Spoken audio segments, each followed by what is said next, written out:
And we're live. Okay.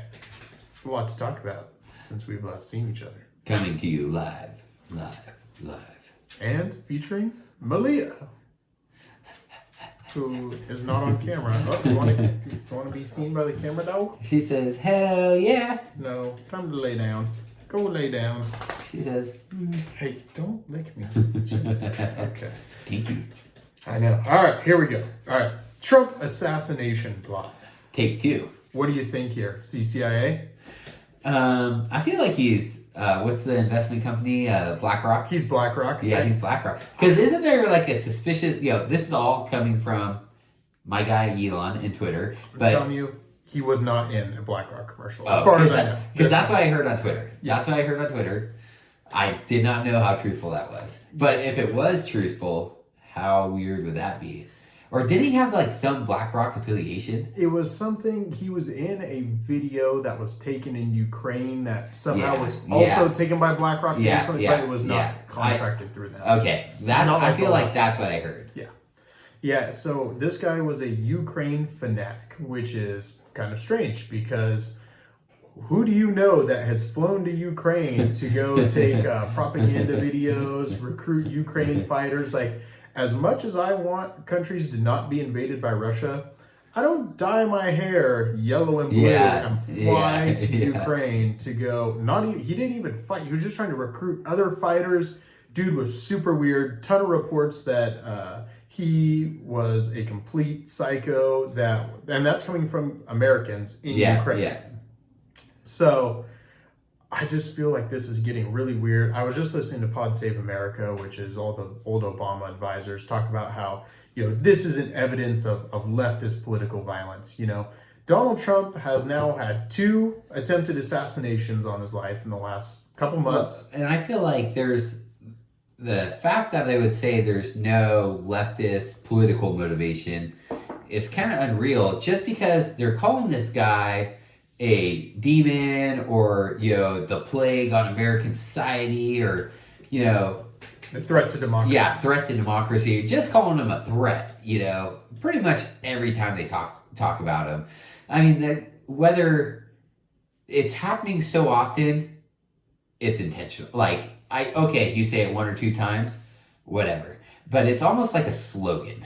The media cannot have it both ways. I just heard this today on Pod Save America. They said, we really condemn this violence. We don't want Trump to get hurt. We, wished him a speedy recovery when he was shot in the ear. But at the same time, he's a threat to democracy. Yeah. How can it be both? If somebody is a threat to democracy, how can you also be wishing them a speedy recovery? If you truly feel like they're going to bring down American democracy, then you want them to get shot. How? That's called covering your bases. Well, even that video of Kamala, she was on the Ellen show, and she's like, Ellen asked her like if Donald Trump, and it was like, who is Trump's last vice president? It was Mike Pence. It was I think it was Mike Pence and some other guy. If you who would you want to be stuck in an elevator with for like 4 hours or something? And Kamala's like, does one of us have to come out alive? And it's just like, there's too much Democratic leaders vocalizing ill will towards this guy. And whether you like him or not, whether he is a threat to democracy or not, and I've kind of had this argument with some people after the first Donald Trump assassination that really wanted the guy assassinated. I'm like, it's a sad day when you want someone openly murdered just because you don't agree with them. Like the guy or not, that's no right to, call for his assassination. What are we, some third world slum, Yeah. As much as I despise the corruption of Joe Biden, and as much as I despise all the terrible things he's done for this country, I truthfully do not want somebody to shoot Joe Biden. Yeah. That would be just a terrible thing for the country. It'd be stupid. It wouldn't fix any problems anyways. Like, there's just no world where taking out the political opposition ends up being a net positive. I agree. It's like, I feel like from a Democratic standpoint, it'd be a big setback, especially at such a pivotal point in our country politically. I feel like the two sides have never been so much divided when it's mainly from just a pure Democratic hatred of Donald Trump. I mean, there's just people would probably even agree with a lot of what he's saying, but they hate it because it's coming from Donald Trump. Mm-hmm. And I have a couple things here for my rant on the leftist political violence ramping up. It started several years ago when you had the Republican baseball congressional shooting where a Bernie Sanders campaign staffer got a gun and shot up a bunch of Republicans. Steve Scalise nearly died during that shooting. Then you had the BLM summer where during COVID they locked everybody down, but leftists were allowed onto the streets to loot and riot and kill people. And then after that, you have Trump being shot in the ear, and now you have this attempted assassination. The left has had a complete monopoly on political violence in the last 10 years. And then people will say, well, what about January 6th? Not one person pulled out a gun on January 6th and shot somebody, except for the police officers at the Capitol shooting Ashley Babbitt. Did one person die or two people die? They shot. So one person died later of like a heart attack. A police officer, I think, had some medical issue. Yeah. But the only person that was violently killed that day was Ashley Babbitt. She was shot by Capitol Police. Yeah, the January 6th thing is such an interesting day as far as how it's been politicized. And not only that, it's a big bad thing when the Republicans were doing it, but I feel like I've seen several occurrences of people, storming the Capitol building or whatever since then. Yes, totally granted, to a much lesser degree, but still doing the same thing, and there's no uproar or anything. And why? Because they weren't Republicans doing it for Trump. Yep, they know that fundamentally those leftists that I think there was like a Free Palestine protest that took over the Capitol.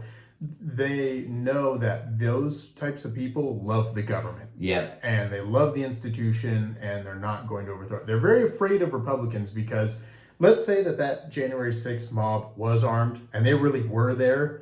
Those are the people that actually hate the government and actually hate politicians. Those are the people that the elite classes in the United States are actually afraid of. Right. Like, if we show these people that they could actually stand up and get rid of this government, that's going to be a really, really bad thing. For the most part, most Republicans, the large majority of Republicans, really just don't want the government to be involved in their lives very much at all. You got your public services, you got your schools. That should be it, know. And comparing BLM to January 6th too, I was debating with somebody else. Dude, that's to me, just from a destruction standpoint. I don't even know how you compare. Not only that, but I completely agree. Way more people died during the BLM riots, billions of dollars in property damage. BLM was 100 times worse than January 6th. But let's put all that aside. Let's say the same amount of damage was done. Let's say in both scenarios, nobody's killed. What is the more moral struggle?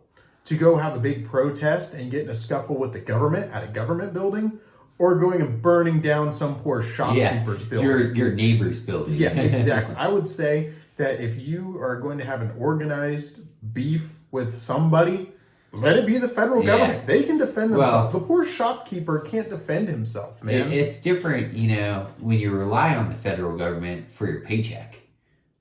I mean, that's what I feel like that's what a lot of this comes down to. It's just there's too many people living off the system, and I saw this whether meme or picture or whatever. This was when we were in high school. I mean, over 10 years ago now. It was.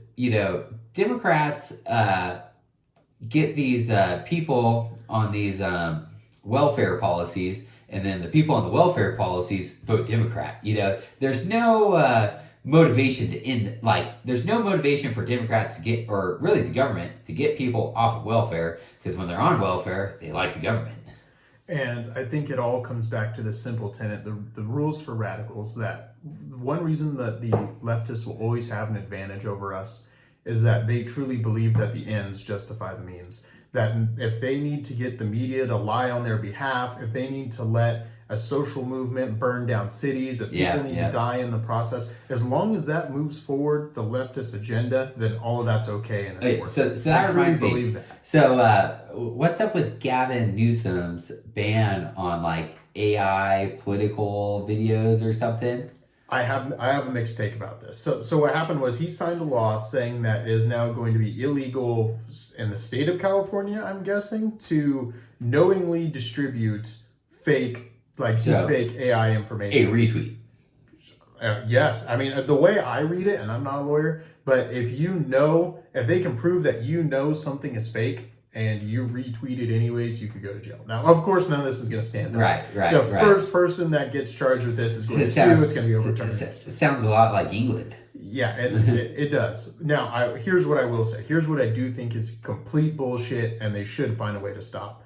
That when you see commercials of people like Joe Rogan like promoting something that they are not promoting, I feel like that's stealing their name and likeness. Almost like making Joe Rogan a different color while you're showing a video of him to promote your vaccine. Yeah, I'm not. I totally get it. I'm so torn over this because it's completely a First Amendment violation. Number one, this putting somebody in jail for something they tweet. Is completely stupid. But I totally get what you're saying about the name and likeness thing, Yeah, like a celebrity works hard to build up their name and likeness. That's a huge asset for them. To just steal it and promote your product should be illegal. Right. And really, but then so Gavin Newsom's point is, well, politicians do the same thing. Like the currency they trade in is credibility. And so if you are going to just steal their voice and face and, push things that they don't believe, that should be illegal too. And I think that I agree on premise that something needs to be done about this. Putting people in jail for what they retweet is against the law. I agree with what they're doing, but I already see one immediate problem. Who's going to be doing monitoring in California? Oh, the Democrats. Who do the Democrats hate? Oh, Trump. No, you're right. It all comes back to who's enforcing the laws, and you're 100% right that with the state of California enforcing this, it's only going to be enforced against Elon Musk and Republicans. But then what happens too, like let's say I go to Reno for the weekend and I tweet something and then come back. Am I going to be arrested because I did it in Reno? Well, yeah. Like, how does that work? But where was your Twitter account made? Perfect. I'm going to delete it, and then I'm going to go make it in Reno, and then come back. Yeah, and that'll absolve you. So now I'm good to do it anywhere. I can go to the Capitol and tweet it, at the Capitol in California, tweet it, Sacramento, and then I'm fine. We should fire up the political memes or the political AI videos of Gavin Newsom. Oh, Babylon Bee already beat you to it. They've got like a minute and a half one of Gavin Newsom talking about how he's destroyed California, and it's fantastic. But I think that's fine because it's clearly satire. Right. Like, no, clear satire. I get where you're coming from. And I've, have fallen victim to it myself of like seeing something where it's so fucking believable, but then it's not true. It's like, well, son of a bitch, And it's really nuts because 6 months ago, you could pretty much tell for all of them. Yeah, and now the one the Babylon Bee made is like, holy shit, that could be Gavin Newsom. Yeah, it's come a long ways, and like I even heard that with like because with our business phone we get a lot of spam calls, and a lot of it is just like there'll be no one there, or they'll start saying like it'll be like hello, and what I've heard is it's actually I feel like I read this or I listened to it or something that they're actually recording your voice so they could replicate it. And like make outgoing calls from your number in your voice. Wow. Which would be kind of fucking sketchy, dude. Yeah. Hold on. Quick ad break. Yeah, so let's talk about the media and Kamala Harris, the debate, all that stuff. Give us your take. My take is, long story short, I'm not really a big fan of the media. And really? Yeah, crazy. Pretty much all legacy of media. It could disappear tomorrow and I would not feel bad about it whatsoever. My big takeaway is we need a debate moderated by Joe Rogan or Elon Musk. Joe Rogan would probably be a more what do you call it? Middle of the road. Mediator, Yeah. a middleman, then Elon's probably a little bit more skewed now than he has been before. I feel like Joe Rogan, pretty middle of the road guy. The ABC News people, not pretty of the road people. Yeah. You know who I want to moderate debates? Dave Smith. Yeah. I want, if ABC gets to pick the biggest fucking libs to go out there and moderate a debate, I want a libertarian out there. What's the story of Kamala like being sorority sisters with like the one chick that was running the debate, or was like, were they like, did they go to college at the same time, or were they just like were in the same sorority? I haven't heard anything about it, but they could have been in the same sorority, just different chapters. Because I can't remember what Kamala Harris Smith was, Howard or something like that. But to me, it doesn't matter because they're all in the same bed anyways. Yeah, for sure. That was such a disgrace, that whole debate. They were so in the tank for Kamala Harris that I feel that there's no reason a Republican ever needs to agree to a debate where the mainstream media is moderating. And which is why when the CNN debate looks like a much more evenly. They were even-handed. Even-handed. did a fair job. Yeah, even-handed. Where were they even-handed because they were trying to get Joe out? Maybe. I wouldn't put it past them. I could totally see that. But I agree, and with how I feel like these like mainstream news network debates are going to be a thing for the next presidential election, maybe the one after that, but very quickly in our lifetimes, they're just not going to be a thing. I mean, we're going to be live on Twitter or Facebook or whatever. And they need to die.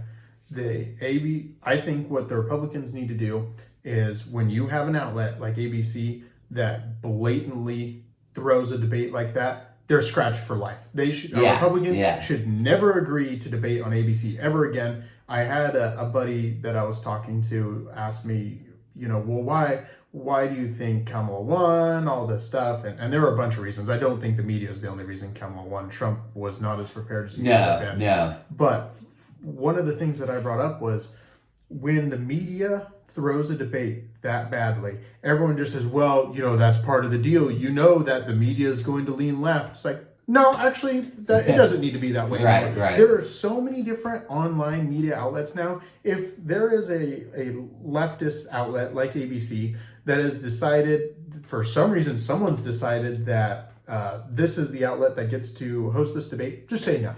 Right, nope, we don't need it. And anymore. I feel like there's so many, what I'm familiar with is podcasts, but there's so many podcasts out there with people that just like asking questions.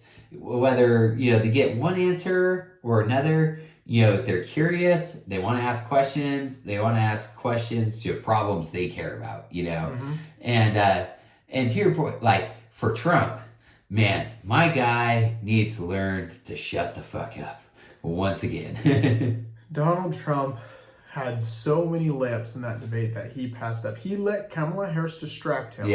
With, during the border section, all she does is say, no one shows up to his rallies, and the people that do, they leave early. And he just fell for it. Hook, line, and sinker. It was ridiculous. He's so egotistical about winning or, being a public center of attention, or everyone voting for him or whatever. He just can't let it go. Like, he can't let a little comment go, which, to Kamala's credit, smart move. For sure. And it's because she knew that she cannot win the border debate. So she did the famous art of war. If you can't win the debate, don't show up. Yeah. And to her credit, if I'm debating someone or just talking with them or, we're conversing over a subject and I really want to piss him off or, get him off track or fluster him or whatever, I just bring up shit that I know is going to grind their gears. And that's what she did, it's for Trump running his third presidential election, he should know better. He totally should. But you know what? The problem is he's an old geezer that's stuck in his ways, just like all the old geezers we know in our lives, that there's no changing, Yep.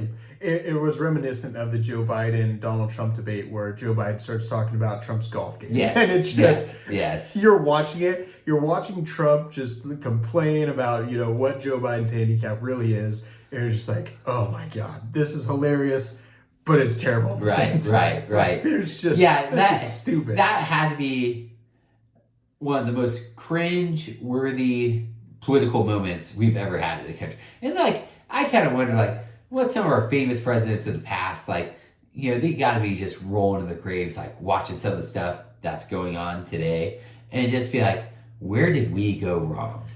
How could we have prevented this? Could you imagine the debates back in 1800 when you had James Madison arguing with Thomas Jefferson over federalism, or even just like a Teddy Roosevelt presidency, or a short JFK presidency, or whatever. When I was in Dallas, went to the JFK Memorial, I watched a little 5-minute video of, it was him and I guess it would have been Nixon, if I remember right. Could have been Nixon. Yeah, it was Nixon, I believe. And it was of them debating each other. And it was either at the beginning or the end of the debate, or maybe it was just in the middle of the debate. They were both very complimentary and respectful of each other's ideas, and they both understood and openly, acknowledged that they knew where the other person was coming from, and they were able to, put their ideas together in a, respectful manner and have a legitimate debate, and it's just so I'd seen that and it was just wow, that's what it used to be.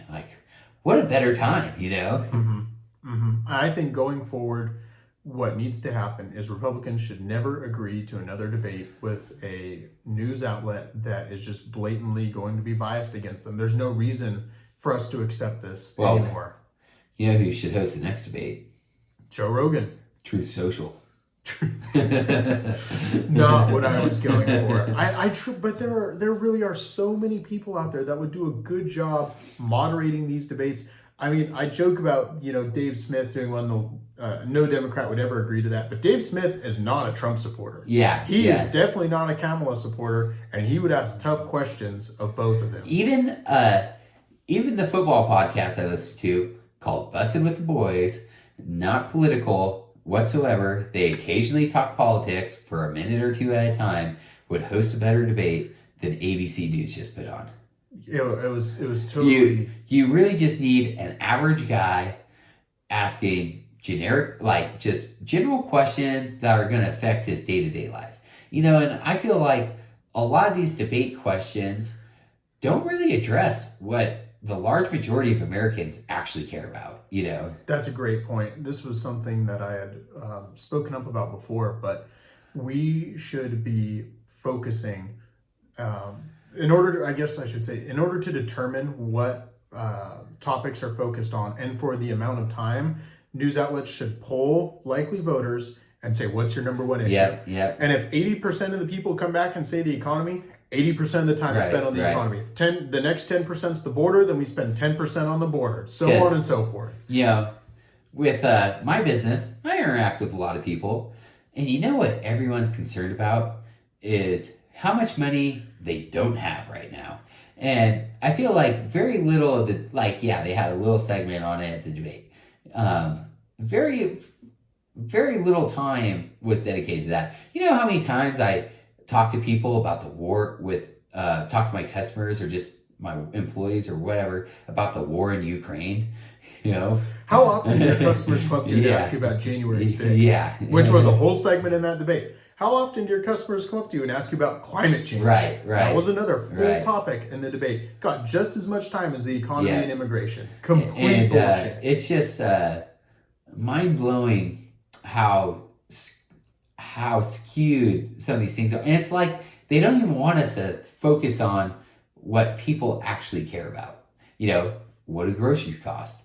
What does gas cost? Why are my taxes going up? Yep. And we're in a unique point in time where Republicans now have an opportunity to go to all of these different media sources, all the podcasts, the YouTube shows, all of the other different types of internet platforms, and go on and deliver their message directly to the voters and have these platforms host the debates. Because you see, 20 years ago, you had to let ABC host the debate. You had to let CNN. There was nowhere else to go, But and they weren't going to let like Fox do it every single time. So now what we need to do is we need to lean into this big social media, all these internet shows, and say, you know what? No, legacy media, your monopoly on these debates is over. We're not doing it. We're not showing up if you're going to be the moderators. I feel like the problem with that is I don't know this for a fact. This is just speculation. But you know who runs the Republican Party? Old white guys that are stuck in their fucking ways that don't want to do podcasts. Yeah, I agree. And I don't think doing Theo Vaughn's podcast. So as soon as I said that, that's immediately where my thoughts went to. Like, well, I guess Trump did Theo Vaughn's podcast. And he looked so uncomfortable. That was, I've only seen a couple of, clips here and there. And in every single one of them, it's mainly Theo Vaughn making a joke and Trump kind of just sitting there. Yeah, there's one point where Theo Vaughn says, if I could, just one more joke and I'll wrap it up, or one more question and I'll wrap it up. And Trump goes, yes, please. You could tell Trump was just not into it. And same thing went for Joe Biden when he was running and the last election. Now applies to Trump. Every time I see these old people, or Nancy Pelosi or, Hillary Clinton, you name it, I see these old people trying to, debate or talk about their opinions or whatever.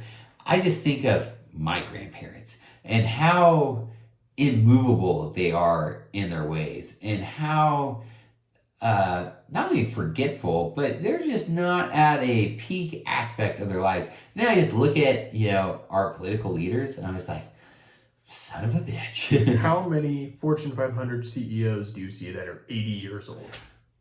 0. For a reason. 6. No. 0, because 80-year-olds should be on a beach. What about how old is Warren Buffett? Oh, he's not CEO anymore or something. He's got to be in it. He's just the check casher. I don't know what he's still involved with Berkshire Hathaway. But there's no way he's not anymore. Yeah, not the top. No way. Just figurehead. I think so. And now somebody's gonna quote me with his actual position, but you son of a bitch. There's no way he's actually running the day-to-day of Berkshire Hathaway. Yeah, that would make for his sake. I hope not. I hope not too. Like, that's, you work that hard your entire life. I mean, you're in your 90s. Find a beach somewhere. Man. Find somewhere warm. Go relax. Yeah. Man. Well, even that's, I feel like it was, I don't know if it was Michael Chandler or Conor McGregor, UFC guys, big Trump guys. It was some big name UFC guy who was like, we got this man Trump, he's a billionaire. He's 80 years old. What the fuck are we doing to him? You're like, you can tell he does care about the country, and at least to some degree, because he's trying to be president. He doesn't have to get fucking shit on every day by the media or half the 50% of the country. He really chose that, and whether that was from a egotistical head of losing the last election to Sleepy Joe, or he really wants to do some good, which I think he does. With a little hint of egotisticalness. I can't figure out where I was going with this, but yeah. He needs to, so where I thought you were taking this is, he really cares about the country, and that's why he's doing this. Yeah. He's old. But to me, everybody wears age differently. 78 for sure. On Trump looks a lot different than 78 on Joe Biden, and that's okay. No, that's fair. That's totally fair. And we can take that into account. Yeah, no, I agree. Because, we have eyes. And Yeah. we can see that Joe Biden can't walk up the goddamn stairs, and we can see Donald Trump can get shot in the face and be okay.